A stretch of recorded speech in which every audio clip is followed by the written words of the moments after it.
Good evening বন্ধুরা, তোমাদেরকে শ্রীবলোকে স্বাগত জানাচ্ছি। আজকে বিকেলে মা দেখো কিসের বড়া বানাবে, চলো তোমাদেরকে সেই রেসিপিটা শেয়ার করছি। সেই পদ্ধতিটা তোমাদেরকে দেখাচ্ছি যে মা কি পদ্ধতিতে কিভাবে বিকেলে বড়াটা করছে।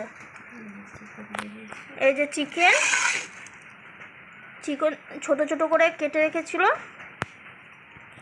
সামান্য পরিমাণ লবণ দিয়ে দিয়েছে, সামান্য পরিমাণ হলুদ দিয়ে দিয়েছে, সামান্য পরিমাণ জিরার গুঁড়ি দিয়ে দিয়েছে, ধনার গুঁড়ি দিয়ে দিয়েছে, লাল লঙ্কার গুঁড়ি।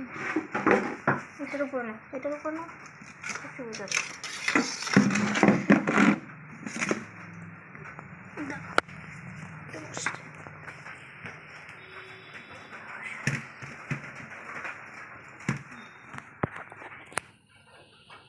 একটু আদা বাটা,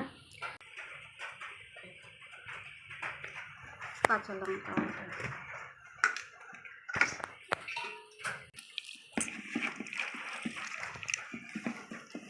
এগুলো ছড়াই দিয়ে যেগুলো না লাগছে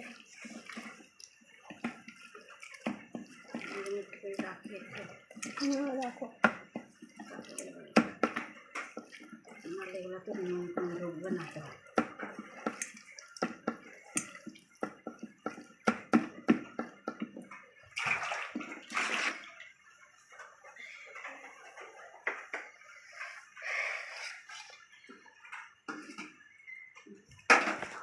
লঙ্কার কুচি দিয়ে দিতে হবে, পরে দেবো, ওটা তৈরি করছো বীজ পরে পাতে সেটা। ধরো এখন ধরো।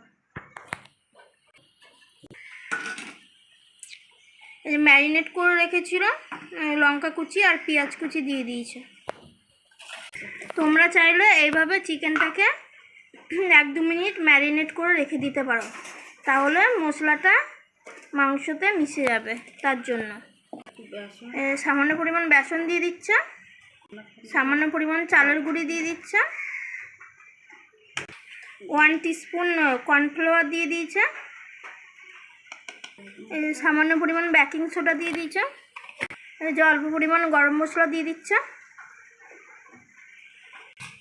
চিকেনটা আছে তাই জন্য গরম মশলাটা দিয়ে দিয়েছে। এই যে ধনিয়া পাতা দিয়ে দিচ্ছে, এই যে ম্যারিনেট করা রয়েছে, শাপলা কুচিয়ে রেখেছিল, নুন দিয়ে ম্যারিনেট করে রেখেছিল, জলটা ঝরে গেছে, সেই শাপলাটা দিয়ে দিচ্ছে। এই যে অল্প পরিমাণ কালো জিরা দিয়ে দিচ্ছে। এবার সব কিছু দিয়ে ম্যারিনেট করে নেবে। তোমরা চাইলে এই পদ্ধতিতে ঘরে বিকেলে পকোড়া বানিয়ে খেতে পারো। শাপলা দিয়ে চিকেন দিয়ে বিকেলে গরম গরম পকোড়া সস দিয়েও খেতে পারো, চা দিয়েও খেতে পারো। এই যে বন্ধুরা, কড়াইয়ে তেল গরম দিয়ে দিয়েছিল, তেলটা গরম হয়ে গেছে। এবার ম্যারিনেট করা চিকেনটাকে দিয়ে দিচ্ছে, কোপ্তার মতন বানাচ্ছে।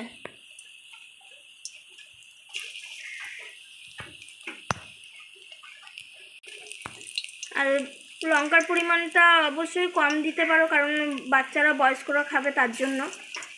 আর যে যেরকম ঝাল খেতে পারে সেরকমভাবেই রান্নাটা করবে। তোমাদের যদি এই সহজ সরল পদ্ধতিতে শাপলা চিকেন দিয়ে পকোড়াটা ভালো লেগে থাকে, তাহলে তোমরা চ্যানেলটিকে অবশ্যই লাইক শেয়ার কমেন্ট করতে যেন না ভুলো, আর চ্যানেলটিকে সাবস্ক্রাইব করে দিও। এই যে বন্ধুরা, এক পাশটা হয়ে গেছে, আর এক পাশটা উল্টে দিচ্ছে।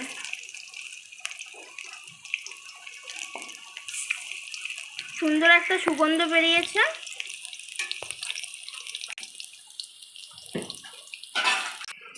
এই যে বন্ধুরা, শাপলা দিয়ে চিকেন দিয়ে বিকেলের পকোড়া হয়ে গেছে, বানানো হয়ে গেছে। তোমাদেরকে দেখাচ্ছি। এই পদ্ধতিতে তোমরা চিকেন দিয়ে শাপলা দিয়ে গরম গরম পকোড়া বানিয়ে খেতে পারো। কুরকুরে মুচমুচে পকোড়া, খেতেও ভালো লাগবে। তোমাদেরকে এই পকোড়া রেসিপিটা দেখিয়ে এই বানানো পদ্ধতি সব দেখিয়েছি তোমাদেরকে। তোমরা যে আমার ভিডিও ব্লগটি সময় দিয়ে দেখছো তার জন্য তোমাদেরকে অসংখ্য ধন্যবাদ জানাচ্ছি। তোমাদেরকে এই পকোড়াটা দেখিয়ে আজকে আমি আমার বিকেলের ব্লগটা এখানেই শেষ করছি। তোমাদেরকে অসংখ্য ধন্যবাদ জানাচ্ছি। থ্যাংক ইউ বন্ধুরা।